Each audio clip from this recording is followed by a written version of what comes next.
¿Qué tal amigos? Bienvenidos de nuevo al canal. En esta ocasión un nuevo vídeo de herramientas y como podéis ver vamos a hablar de la alcuza o aceitera a presión. ¿De acuerdo?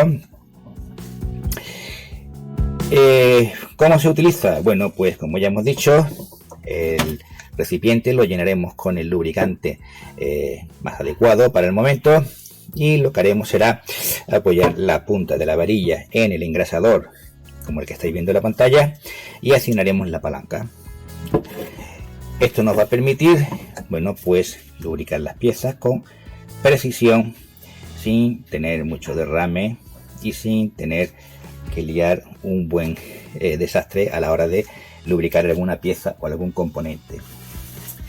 Como podemos ver en pantalla, bueno, pues el accionamiento de la palanca nos va a permitir controlar qué cantidad y con qué presión podemos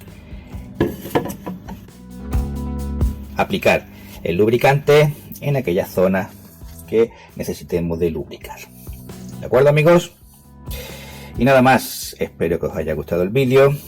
Si os ha gustado, como siempre, pues no olvidéis suscribiros al canal, darle un like y nos vemos en el próximo vídeo.